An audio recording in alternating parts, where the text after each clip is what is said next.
nuestro programa hablar de la libertad como condición del hombre. Y nos acompañarán en nuestro diálogo dos invitados de excepción.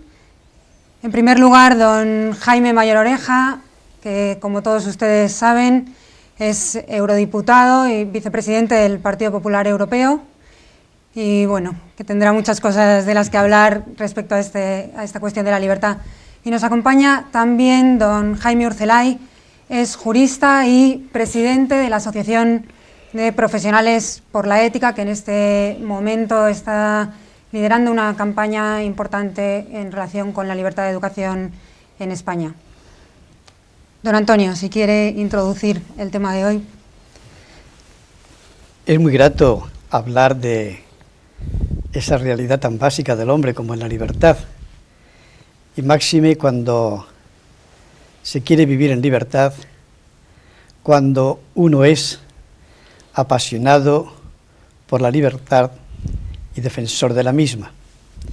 Y además también es muy grato hablar de este tema de la libertad con dos luchadores y defensores de la libertad como tenemos en este programa.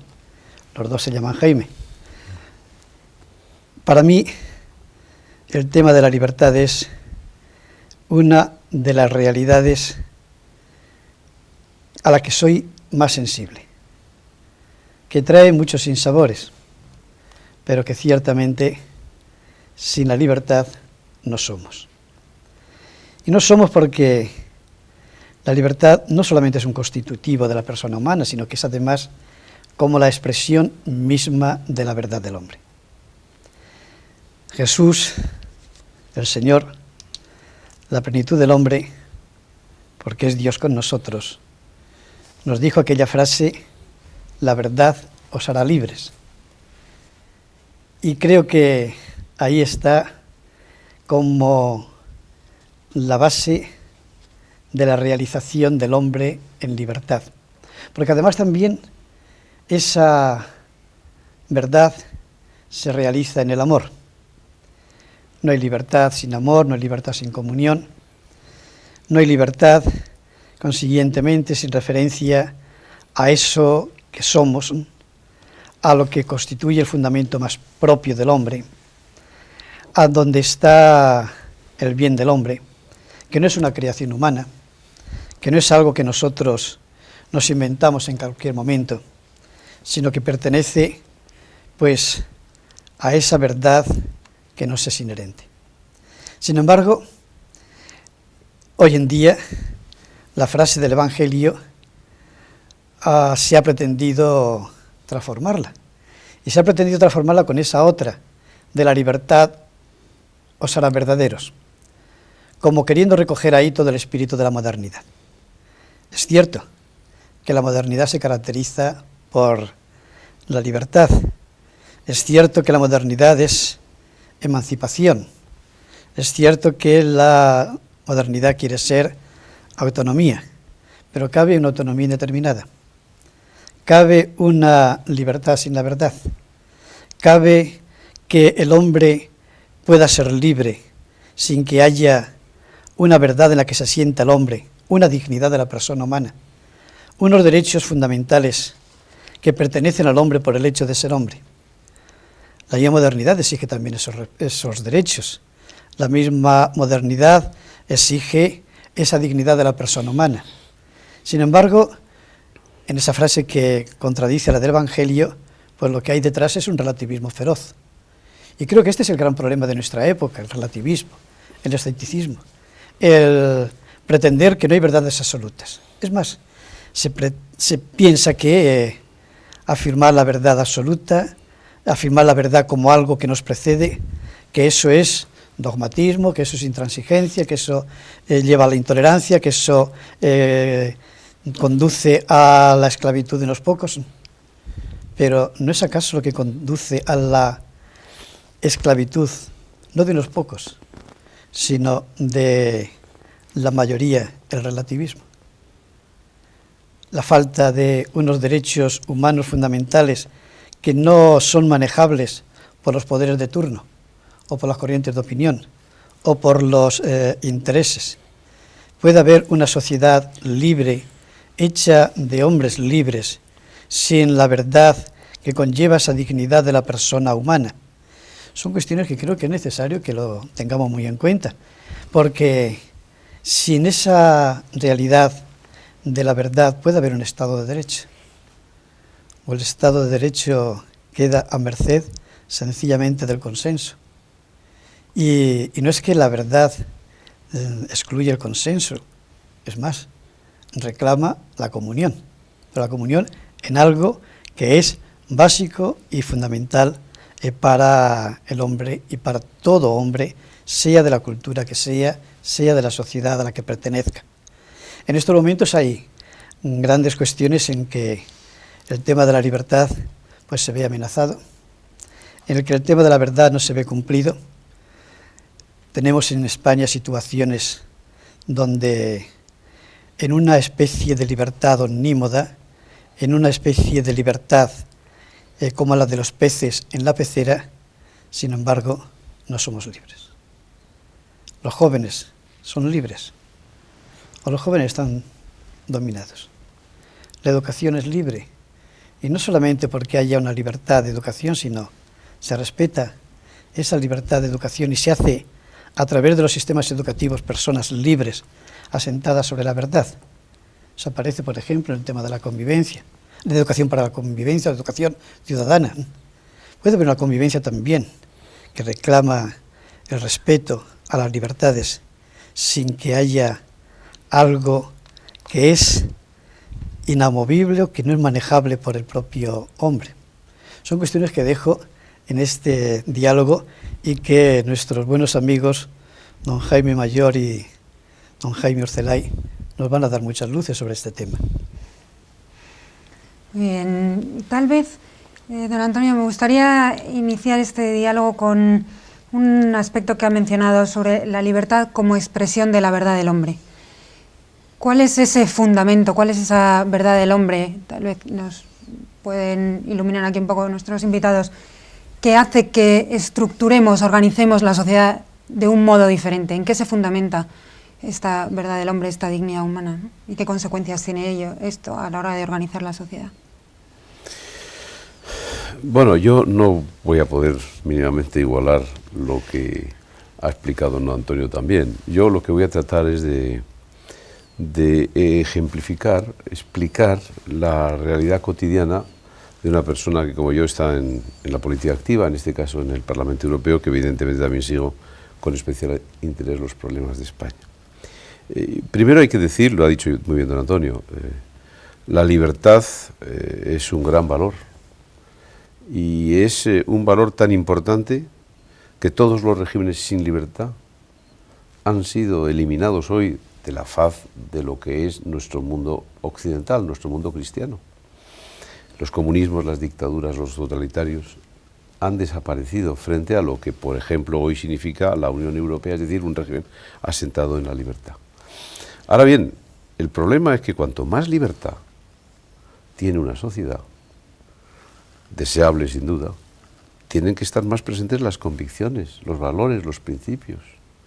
Hoy el problema de la Unión Europea es que en un sistema con plena libertad, sin embargo, los que tienen creencias, principios, convicciones y valores muchas veces no tienen el coraje y el sistema hace lo indecible para que además ese coraje permanezca en las vidas personales y familiares y no emerja como una referencia también de lo que es la actividad política cotidiana.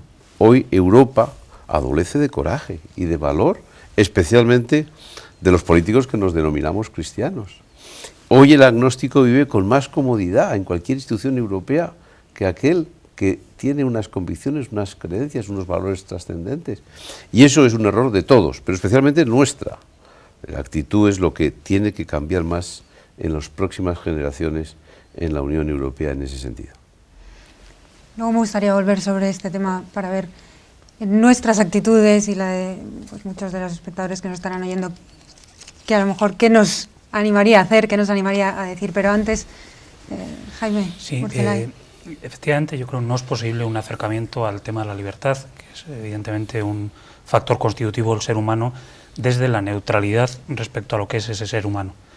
La libertad es constitutiva, la libertad es libre albedrío, es libertad de elección, pero la libertad tiene una indisociable dimensión moral y por lo tanto implica una opción previa respecto a cuál es el bien del ser humano, qué es lo que le da plenitud, qué es lo que responde a su sentido y a su significado y qué en cambio es lo que le destruye.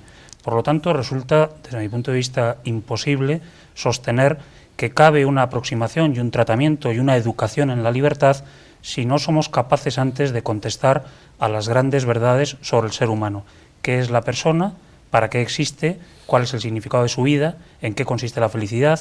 ¿Qué es el bien? ¿Qué es el mal? Y será a partir de estas respuestas, a partir de estas convicciones, cómo efectivamente la libertad, en cuanto posibilidad del ser humano de ser protagonista de su vida y de elegir aquello que en cada momento considera que le puede proporcionar bien y que le puede proporcionar felicidad, puede tener sentido.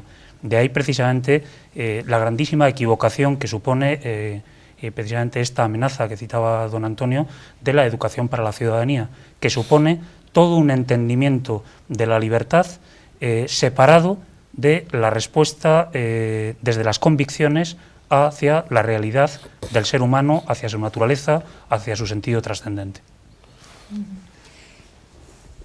Si negamos, como se está tratando cada vez más de negar, la dignidad del ser humano como cimentada en que hemos sido creados a imagen y semejanza de Dios, como nos muestra la revelación cristiana, entonces el hombre es simplemente un animal muy evolucionado, es un grado superior. Y tengo la impresión de que esto luego tiene unas consecuencias sobre ese relativismo en el que nos metemos también en una ley del más fuerte, ¿no? ¿Cómo se vive esto o cómo se refleja esto, a lo mejor en algunos casos, en España los tenemos bien cerca y bien los conoce usted? Pues yo empezaría con un ejemplo en España, ¿no? En España todos sabemos que estamos viviendo un momento especialmente importante. Algunos llaman que se vive un proceso de paz, otros decimos que esto es una negociación política, pero fíjese el efecto del relativismo llevado hasta el extremo. Yo he escuchado hace muy pocos días al presidente del gobierno decir que un terrorista, un terrible terrorista asesino, pues casi era bueno en función de su actitud respecto del proceso de paz. Es decir, que el relativismo, es decir, el relativizarlo todo, el no tener ninguna referencia moral, hace que uno sea bueno o malo en función de si le viene bien o mal al gobernante que una persona tenga una determinada actitud. Es decir, en el fondo lo que viene a significar es que un señor que ha asesinado a cientos de personas es bueno en el momento en el que se convierte en un ser útil para un proyecto político concreto, en este caso, un proyecto de negociación. Fíjese hasta qué punto se puede producir una degradación moral simplemente por llevar al extremo el relativismo, el que las personas no tengan otras referencias morales que no sea la utilidad de un proceso, de un procedimiento político que se sigue en una sociedad como en España. Este es un ejemplo que yo estoy seguro que me entenderán muchos españoles que ahora pueden estar escuchando este programa.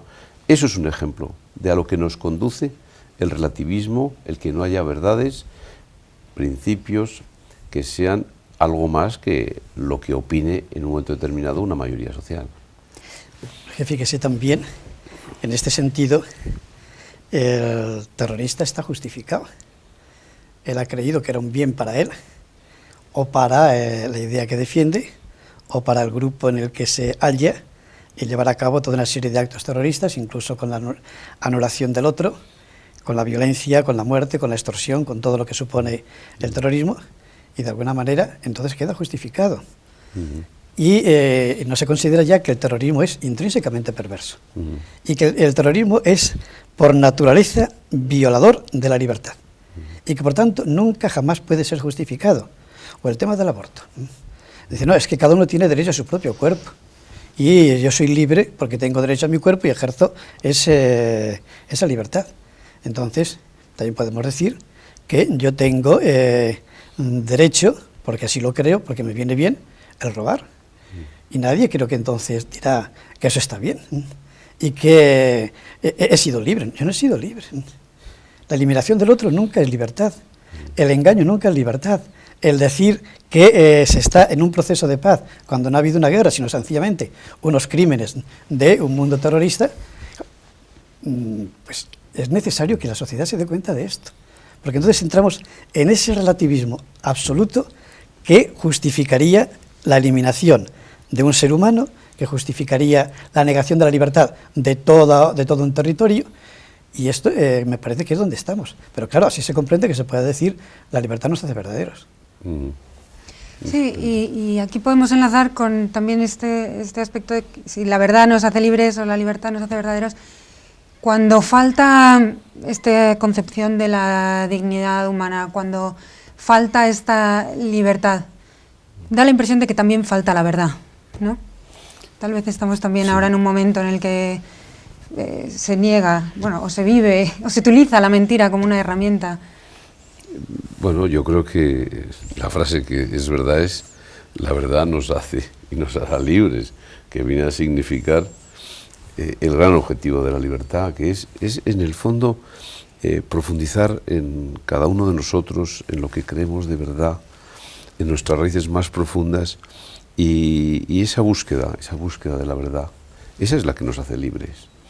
Ahora, todo lo demás es todo pura negociación, ¿no? Es decir, ahora decía don Antonio, las consecuencias terribles tras esta declaración que se ha producido con un terrorista, pero es que en el fondo se negocian hasta los comportamientos. Es decir, ¿por qué se hacen estas declaraciones? Porque esto forma parte de esa negociación, porque uno le dice al otro: si tú permites que yo utilice el nombre tuyo para decir que estás a favor de este proceso, yo al mismo tiempo, con mi actitud, lo que estoy diciendo es que casi tú no has matado y que tú no eres un asesino, sino que la valoración que yo hago hoy de ti en la sociedad es que tú estás a favor del proceso, tú eres bueno. Se negocian hasta las actitudes más profundas, se neutralizan los valores más esenciales con este tipo de actitud, con esta absurda eliminación de la búsqueda de la verdad y con esta aproximación, sin duda, las sociedades pueden subsistir, pero van en la mala dirección, y es, en mi opinión, uno de los graves riesgos que hoy tenemos. Me parece que hay un ejemplo también muy claro que antes citaba también don Antonio, que es el tema de la situación de la juventud y las paradojas y las contradicciones en las que se está incurriendo a través de determinadas actitudes y a través de determinadas políticas públicas. Yo creo que hay una grandísima alarma en la que posiblemente coincidiremos todos respecto a una serie de síntomas en la juventud de hoy, o por lo menos en una parte de ella, porque tampoco hay por qué universalizar, y que se manifiesta a través de fenómenos como los problemas de convivencia, los problemas de violencia, la forma en que la juventud utiliza su ocio, el famoso botellón, el tema del consumo de drogas, que es verdaderamente importantísimo en España en estos momentos. Y sin embargo, cuando tratamos de abordar las soluciones a esos problemas graves que a todos nos preocupan y que todos de alguna manera sufrimos, no se nos ocurre mejor idea que el curso acelerado de inmersión en el relativismo. Llámese en estos momentos la asignatura de Educación para la Ciudadanía, donde de antemano se renuncia a cualquier posibilidad de transmisión a los jóvenes de sentido para sus vidas. Y por lo tanto ya la libertad de antemano se hace estéril, la libertad no tiene rumbo y la libertad se acaba por volver destructiva, porque acaba siendo algo en manos o bien de la apetencia del joven ante cualquier situación o ante cualquier elección, o bien con esa tremenda referencia a que el único elemento que nos puede servir de guía para el juicio moral es el derecho positivo, caemos en manos de lo que las mayorías, que todos sabemos en un momento determinado cómo se pueden llegar a conformar, determinan en un momento determinado como que es bueno o como que es malo. Si eso lo ponemos en relación, además, con un proceso como el que está teniendo lugar en España de reingeniería social, donde negando la naturaleza y la realidad del ser humano a través de la utilización abusiva de lo que significa la ley, de lo que significa la actividad del legislador, se está construyendo un mundo, se está construyendo una serie de realidades que no tienen ninguna base en lo que es la identidad del ser humano, pues bueno, realmente los resultados que nos encontramos son los que tristemente padecemos día a día, con lo cual hemos entrado en una especie de círculo vicioso donde seguimos alimentando el relativismo moral, que es la causa más profunda de la situación que en estos momentos vive España a nivel social, y por otro lado nos llevamos todos los días las manos a la cabeza con lo que está ocurriendo. Otro magnífico ejemplo yo creo que es la mal llamada violencia de género, ¿no?, que realmente sigue unos caminos en España también extremadamente alarmantes, ¿no? El gobierno sacó adelante su ley deprisa y corriendo, aprovechó además para hacer pedagogía social en torno a la ideología de género, que claramente es uno de sus grandes objetivos, y sin embargo los resultados están ahí, porque no hay ninguna medida, no hay ninguna acción por parte de los poderes públicos y quienes pueden influir en la cultura en estos momentos que eduque realmente en lo que es el respeto profundo a la dignidad y al valor absoluto, incluida la integridad física, de cada ser humano. Mientras no abordemos eso, realmente estamos en un camino donde estamos permanentemente poniendo parches que por otro lado ya nos damos cuenta de que no atacan las raíces de los males sociales que en estos momentos padecemos y que, como ha señalado numerosísimas veces el Santo Padre, pues tienen su raíz en el relativismo moral que en estos momentos inunda pues una buena parte de las cabezas y de los corazones de los europeos. Ahora, ese relativismo moral hace a una sociedad más libre o lo esclaviza. No la hace presa de los poderes que dictan a través del derecho positivo las normas por las que se rige una sociedad, y entonces todo se convierte en algo para que la gente funcione bien, no para que la gente sea buena. Yo creo que el problema de la educación en estos momentos es precisamente ese, el que se educa para que la gente funcione bien en la sociedad, en la ciudadanía, sean ciudadanos de un comportamiento que no genera ningún problema, pero es bueno su corazón. Es una persona que ha sido educada en el respeto a la dignidad del otro, sencillamente por ser otro, por lo que es en sí mismo, no por lo que vale, no por el prestigio que pueda tener, no por lo que pueda utilizar o aportar a la sociedad, incluso de los que no aportan absolutamente nada. Yo creo que ahí tenemos un problema de una envergadura muy seria de cara al futuro, porque si simplemente se trata de funcionar bien, pues eso, la única manera de que funcione bien la gente es una dictadura. Y nos aboca a las dictaduras. No, pero yo creo que, coincidiendo absolutamente tanto con Jaime como con don Antonio, la pregunta que hay que hacerse es, bueno, y ante esta situación, ¿cuál es la actitud personal y cuál es la actitud que debemos tener, ¿no? Yo creo que una de las cosas que más tiene que cambiar es la actitud de los que nos reafirmamos católicos, cristianos, en nuestras vidas personales y familiares. Yo creo que durante muchos años, no sé por qué, no sé si es porque hay una tradición de gran mayoría católica en España, pero mucha pasividad por nuestra parte, un exceso quizás de confianza, un exceso de cobardía, pero yo creo que hemos dejado un terreno abonado a esta situación, ¿no? No es tanto echar la culpa a quien tiene una estrategia tan adversa como existe hoy en España, no. La pregunta es, ¿cómo hemos dejado este terreno tan abonado a esta situación? Muchos que nos decimos católicos. ¿Cuánto tiempo hemos dedicado en nuestras actividades políticas, públicas, a pues hacer simplemente un testimonio de esta fe? ¿Cuántas veces nos hemos callado por cobardía? ¿Cuántas veces no hemos explicado nuestra razón de ser y de estar en la política, que está muchas veces determinada por tus valores trascendentes? Haya habido una cultura terrible en los católicos españoles y hoy buena parte es la causa de lo que hoy padecemos en España. No tanto la actitud de los que no creen ni de los agnósticos o incluso de los beligerantemente anticristianos, sino incluso la propia, la nuestra, que es la primera que tenemos que cambiar. No vamos a pensar que van a cambiar los demás, sino que tenemos que cambiar nosotros mismos. Y nosotros tenemos que tener un cambio profundo de actitud, mayor compromiso y mayor capacidad de organización. Y tenemos que tener sobre todo una capacidad de trasladar nuestra fe con mucho menos complejo. Yo creo que hay muchos sacerdotes que hoy están cambiando muy favorablemente. Hay generaciones de sacerdotes que a veces son un factor de esperanza. Bueno, pero eso que se está produciendo dentro de la Iglesia tiene que tener también una proyección en la vida pública, en la vida política. Y eso hace falta una cierta sacudida urgente, porque, insisto, son demasiados años a veces de cobardías, de silencios en estos temas. Incluso añadiría eso, lo que la Conferencia Episcopal dijo hace unos años, que el problema principal que tiene la Iglesia no está fuera, está dentro. No es la secularización exterior, no es el laicismo imperante de una cultura que pretende dominarnos, sino que es la secularización interna de la Iglesia. Y pongo un ejemplo muy concreto, que después tiene unas repercusiones en todos los ámbitos. En la catequesis se habla de lo que es Dios creador, nosotros como criaturas, o todo es obra del hombre.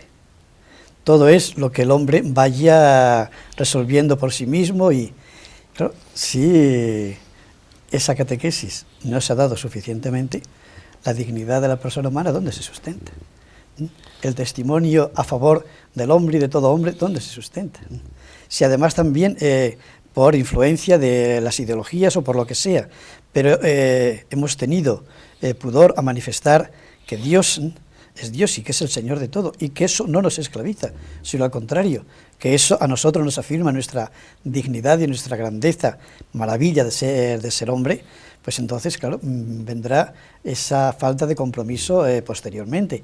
Si hemos creído que Dios es el enemigo del hombre y entonces para decir, no, Dios no es el enemigo del hombre, y nos dedicamos a olvidar a Dios para construir nosotros solo la ciudad a base de consensos y a base de cesiones, y lo que diga la cultura dominante, eso ya tiene razón, pues entonces no podemos efectivamente ofrecer lo nuestro.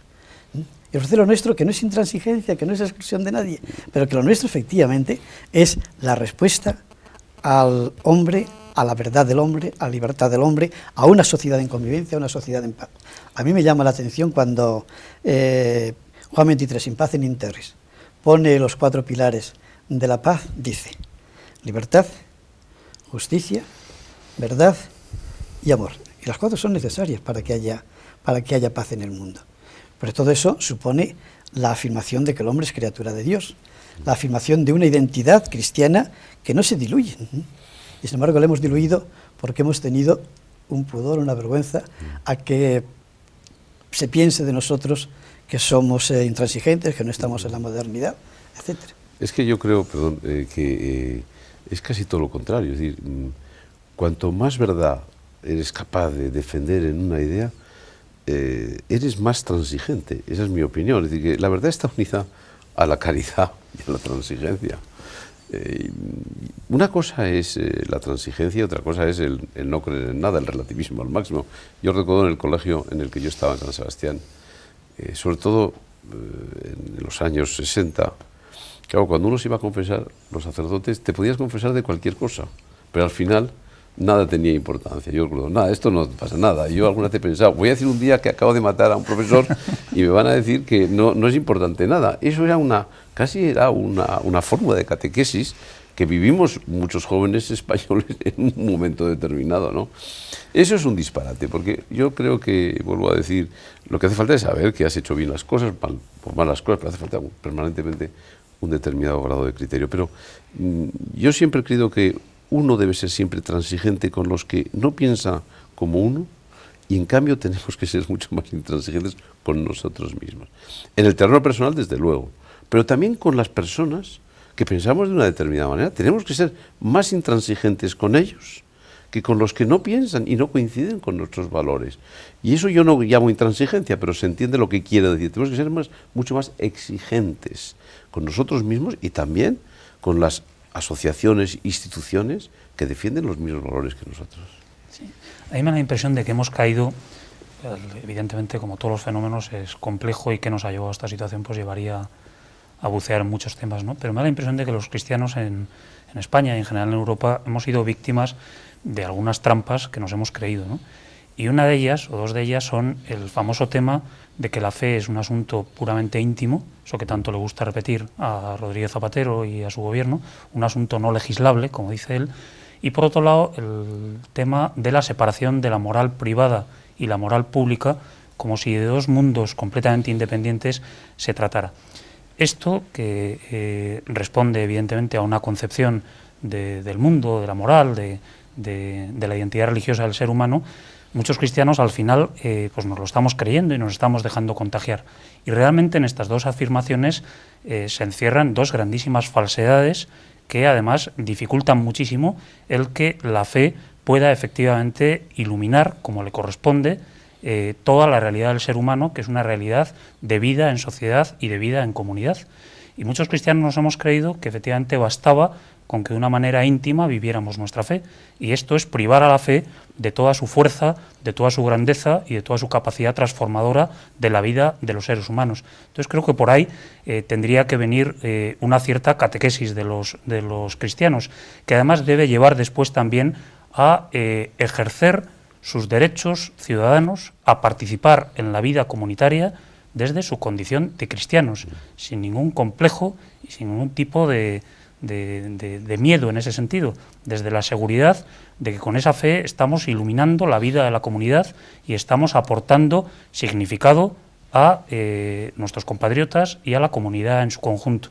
En ese sentido me da la sensación también de que esta etapa adversa que estamos viviendo, pues también de alguna manera nos está espabilando y nos está haciendo descubrir que eso tenemos que hacerlo además de una manera inteligente, que tenemos que hacerlo de una manera organizada, que tenemos que hacerlo sin ningún miedo, que tenemos que hablar a nuestros contemporáneos en el lenguaje de hoy, que tenemos que saber presentar la verdad del Evangelio de una manera atractiva, de una manera inteligible, pero de una manera completa también, sin renunciar a nada, porque en ello está en juego todo el proyecto de sentido y de fidelidad del ser humano, de felicidad del ser humano. Y en ese terreno me parece que vamos avanzando, pero que es mucho lo que todavía los cristianos españoles y los cristianos europeos tenemos y podemos hacer, ¿no?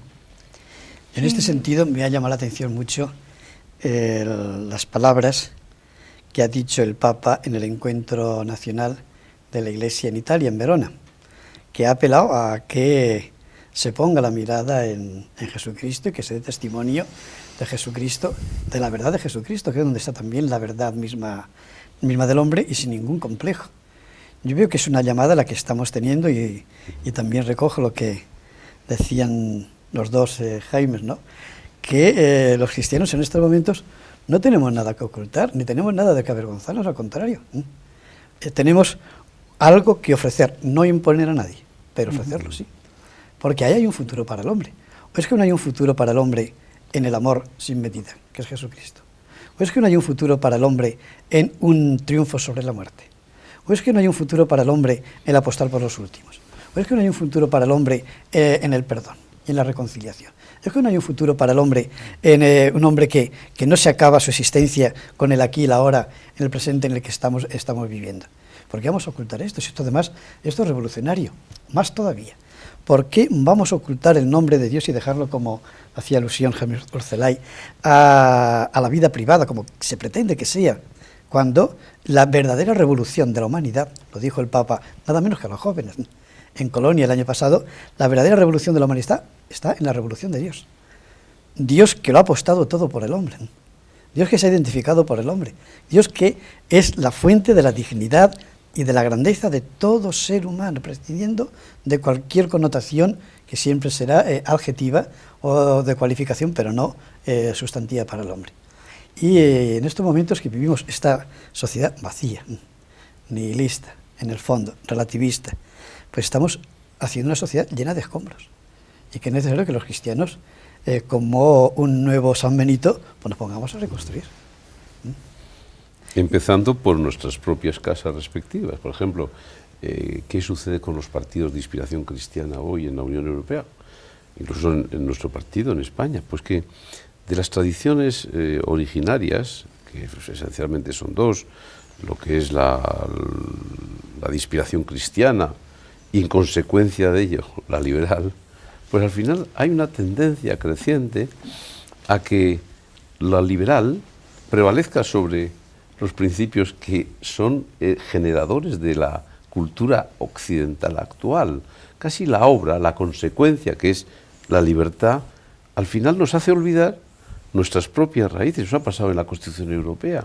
Eso pasa un poco esencialmente en lo que significa la construcción y el desarrollo de los países de inspiración, de los partidos de inspiración cristiana.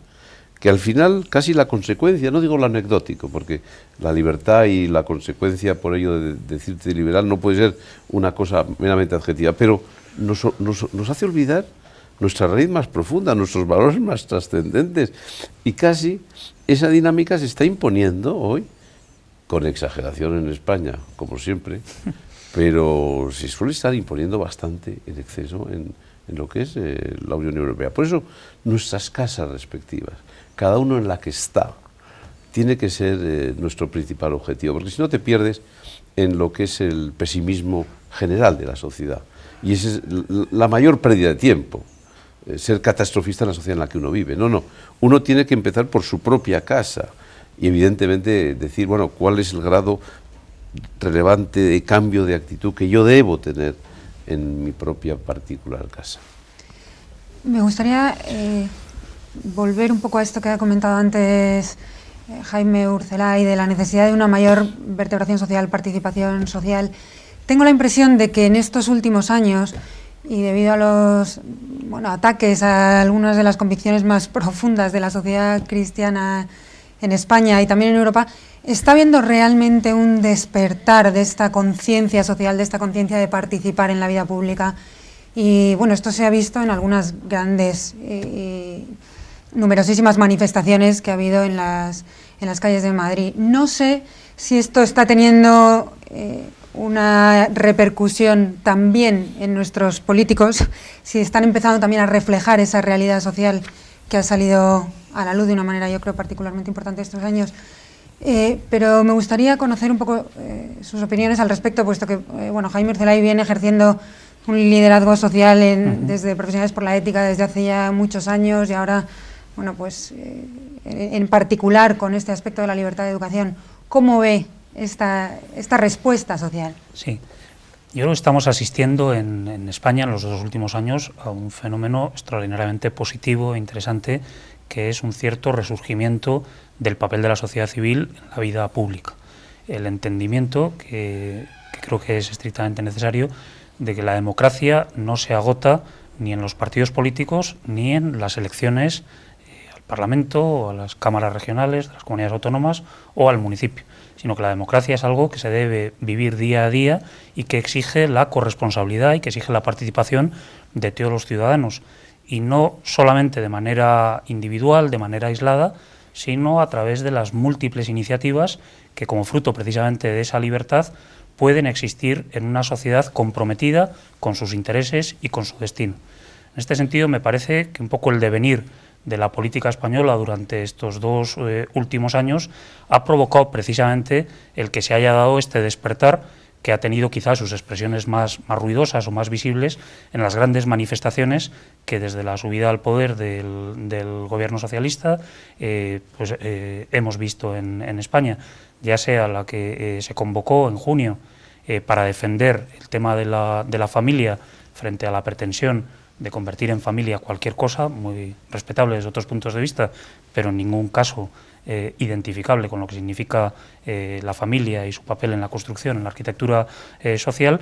Lo fue después con el tema de la libertad de educación, donde 2 millones de padres de familia salieron a la calle para reivindicar el derecho a escoger la educación que, de acuerdo con sus convicciones, entienden más conveniente para sus hijos, y está teniendo lugar también, a propósito de lo que citaba Jaime, de un pueblo que se rebela ante el olvido y ante la indignidad que se pretende consolidar con este proceso de negociación con ETA. Realmente yo creo que esto es muy importante, este despertar, y me parece que implica el presagio de una sociedad más participativa, más comprometida con su propio destino, más consciente también de su libertad, y me parece que por ahí tenemos que seguir ahondando y tenemos que seguir avanzando, y creo que los partidos políticos tienen en este sentido un deber de sensibilidad hacia lo que les está diciendo la calle, que muchas veces no encuentra cauce a través de los esquemas y de las estructuras más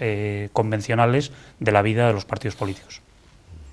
De todas las maneras, también plenamente de acuerdo, hay que añadir que la gente puede moverse en momentos puntuales y que hay que aprovechar estos momentos puntuales para decirle que es necesario continuar. Y que en estos momentos la Iglesia, los partidos, las asociaciones tienen una responsabilidad, que es precisamente ayudar a nuestros ciudadanos a que continúen en defensa del matrimonio, a que continúen en defensa de la familia. A mí y a todos creo que nos dejó impresionado, aparte de esas manifestaciones a las que ha hecho alusión el encuentro mundial con el Papa. Ha sido un acontecimiento de una envergadura grandísima, pero estamos, me refiero a la Iglesia en concreto, respondiendo a todo lo que el Papa dijo en aquellos momentos, que muchísimo, y muchísimo que aplicar. Estamos también respondiendo a la Iglesia, ofreciendo cauces para que ese clima que se vio de gran familia, integrada por todas y cada una de las familias allí presentes, el gozo de una fe, el gozo del encuentro, el gozo de estar también con el Papa, eso lo estamos canalizando, o están pasando ya demasiados meses sin que encuentre una respuesta operativa. Y me plantea interrogantes serios y preguntas con respecto a la Iglesia, con respecto a mí como obispo. Y creo que no podemos perder más tiempo, porque también estamos dejando pasar muchas cosas y estamos dejándonos llevar por momentos puntuales importantes, pero no, es necesario ya construir. Es necesario, con esos escombros que hay en la sociedad y que se manifiesta como reacción en estos grandes encuentros, vamos a construir. Vamos a defender a una familia, no simplemente con manifestaciones que son necesarias, sino también vamos a hacer una familia más auténtica, porque también la familia es el espacio de la libertad donde se hace posible una sociedad de hombres libres y personas libres verdaderamente. Sí, al hilo de lo que preguntabas y al hilo de lo que acaba de decir Jaime y don Antonio, yo solamente quería introducir dos brevísimas reflexiones. La primera, tenemos una falsa idea, no sé por qué, casi es una especie de hábito, que pensamos cuanto más trascendente sea un valor, una creencia en tu vida, menos tarea tienes que aplicar en la organización de la defensa de la misma. Y es un error. Es decir, cuanto más trascendentes son los valores, no hay que despreciar la trascendencia del valor con la necesidad, con la capacidad de organizarse en la defensa de los mismos. Parece que te organizas más en cosas más mundanas y no te tienes ninguna capacidad de organizarte en cosas más trascendentes. Y la segunda consideración. El Concilio Vaticano II sin duda marca en este tipo de participación social y marca un antes y un después, marca claramente la autonomía en lo que viene a significar la acción pública y la acción de la Iglesia. Ahora bien, algunas veces la ecuación que hemos trazado con ello es la equivocada. Precisamente porque la autonomía es plena y total, hay que saber comunicarse, hay que trabajar más que nunca con las personas que tienen convicciones idénticas a las tuyas desde instituciones diversas. Precisamente el Concilio Vaticano II lo que te exige es a comunicarte desde el concepto de la autonomía de cada uno debe estar en donde debe estar, pero no debes interpretarlo como que el alejamiento de los que tenemos unas mismas convicciones debe ser la característica del futuro, no, todo lo contrario. Cada día los políticos cristianos tienen que hablar más con la Iglesia.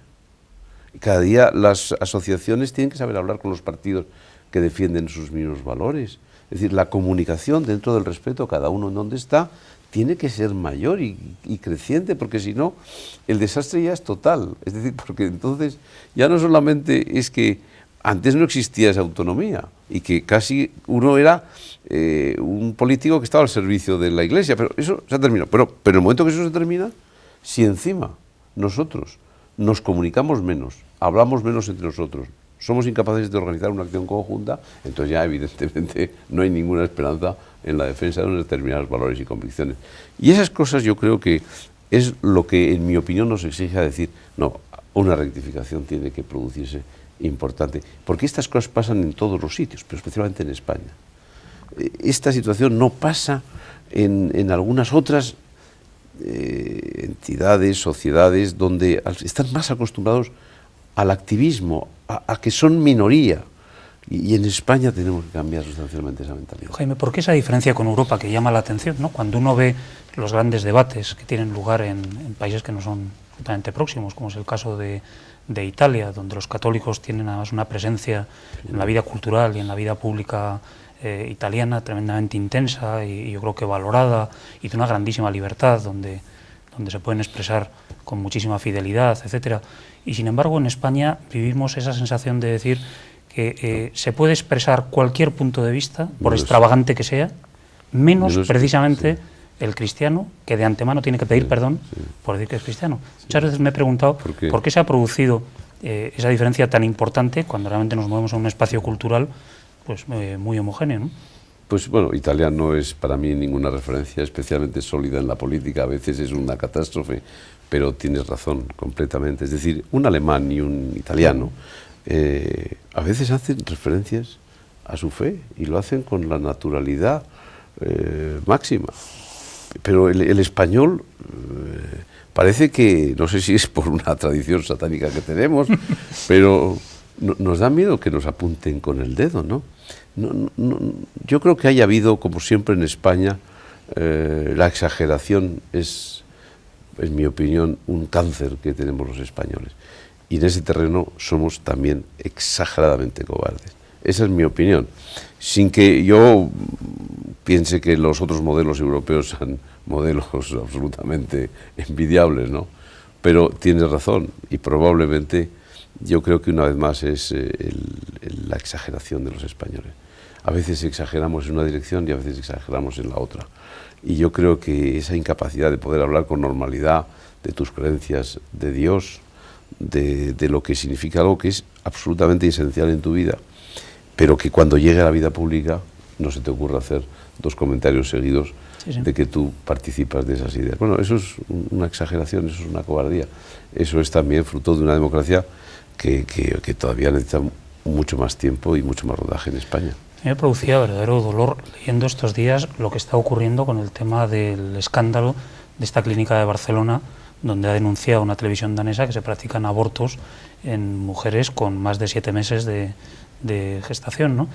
Y que hayan tenido que venir los medios europeos, que realmente están haciendo con este tema, un tema importante, a denunciar algo que todos conocemos que está existiendo en España, que es una aplicación fraudulenta y perversa de la despenalización del aborto, y que no se suscite en España ningún tipo de debate público en torno a una cuestión tan esencial, tan nuclear, como es el derecho a la vida del concebido y no nacido, ¿no? O lo que está ocurriendo con el tema de la clonación. El debate de la clonación en Europa ha sido extraordinariamente importante y se ha mojado en esta cuestión todo el mundo, en todos los niveles y en todos los ámbitos. Sin embargo, en España estamos asistiendo a la tramitación de una ley, como es la Ley de Investigaciones Biomédicas, donde se introduce la clonación llamada terapéutica, pero en definitiva clonación y al fin y al cabo, es decir, la gestación y la destrucción de seres humanos con usos medicinales o con lo que se quiera, y sin embargo uno tiene la sensación de que aquí no hay debate, aquí no hay nadie que rompa una lanza en favor de la dignidad del ser humano, aquí no hay nadie que sea capaz de explicar y salir al foro público a decir lo que nos estamos jugando y lo que significa esto desde el punto de vista de llevar verdaderamente al límite esa especie de tentación de volverse como dioses y aprendices de brujo y sentirse dueños del ser humano. Yo creo que esto produce una tremenda frustración respecto a nuestra capacidad como españoles para tomar conciencia de lo que está en juego, quizá efectivamente por alguna tradición mal asimilada o por alguna tendencia temperamental hacia la exageración, ¿no? Y en estos momentos, yo añado, porque cada vez menos en España estamos siendo una sociedad de hombres libres. No hay libertad. Hay una constricción de la libertad no simplemente exterior, sino que el hombre, falto de convicciones, el ciudadano español falto de convicciones, es incapaz de expresarse con toda certeza y con toda afirmación desde la libertad de la verdad, que es rechazo del aborto, que es rechazo de la manipulación del ser humano, que es rechazo de aquello que efectivamente atenta contra la dignidad del ser humano y el amor a la persona humana. Por desgracia, se nos está acabando el tiempo. De hecho, no queda nada más que para un último y muy breve mensaje que tal vez quieran decir a nuestros telespectadores. Yo creo que el autor debe terminar, ¿no? Vamos a dejar. Muy bien. No, yo únicamente, dentro de lo que significa una situación complicada y difícil, ¿no? Yo creo que si por algo nos debemos caracterizar los católicos, los cristianos, es que siempre tenemos que tener la esperanza, el optimismo, porque al final en nuestras vidas vamos a poder alcanzar determinadas metas, pero pero tenemos que entender que la humanidad exigirá todavía muchos siglos y exigirá mucho tiempo, ¿no? Pero yo creo que mis palabras, que algunas veces pueden aparecer, o las palabras de hoy, con cierta desesperanza o preocupación, pero que no se interpreten que no vamos a trabajar, que vamos a dar una batalla, que vamos a rectificar lo que tengamos que rectificar, pero que fundamentalmente los cristianos nos debemos caracterizar siempre, porque además lo sentimos profundamente, hombres alegres, porque tenemos la suerte de tener esas convicciones profundas y sobre todo que no puede nos faltar nunca la esperanza de que vamos a hacer una sociedad mejor que la que hoy tenemos. Jaime. Sí, traería a colación el volver sobre el pasaje evangélico, sobre la luz que los cristianos poseemos y el tesoro que significa la fe. Y esa luz está llamada a iluminar. Por lo tanto, no solamente no tenemos que tener miedo, sino que es el momento de dar testimonio y es el momento de, con inmensa alegría y con la seguridad de que tenemos el secreto y que podemos proponer el secreto de la felicidad de muchos seres humanos, pues al revés, en un ejercicio de caridad social y un ejercicio de caridad política, proponerlo a todos y salir a las calles gritando que esto es lo que puede dar la felicidad al ser humano y que ante eso no caben ni complejos ni nada que se le parezca, sino más bien todo lo contrario, un sanísimo orgullo, ¿no? Quiero finalizar recordando la homilía del Papa Benedicto en el comienzo de su pontificado, glosando también aquellas palabras del Papa Juan Pablo II, no tengáis miedo. Y él decía, no tengáis miedo a Cristo. Y se dirigía sobre todo a los jóvenes, diciendo, no tengáis miedo a que Jesucristo os prive de libertad. Al contrario, acercaos a Él y veréis cómo en Él encontráis esa libertad ensanchada, engrandecida, porque es la libertad del amor, de un amor sin límites y de una confianza también en Dios que nunca deja al hombre, podríamos decir, en la estacada. Ahí donde tenemos la libertad. En Cristo está la libertad. Él es la verdad, camino, verdad y vida, pues en Él también tenemos el ser libres. Y esto se lo ofrecemos a todos, sobre todo se lo ofrecemos por la vía del testimonio, de una sociedad que va cambiando con la fuerza y la presencia de los cristianos en la vida pública, en el mundo, en la cultura, donde se van abriendo caminos y cauces de libertad.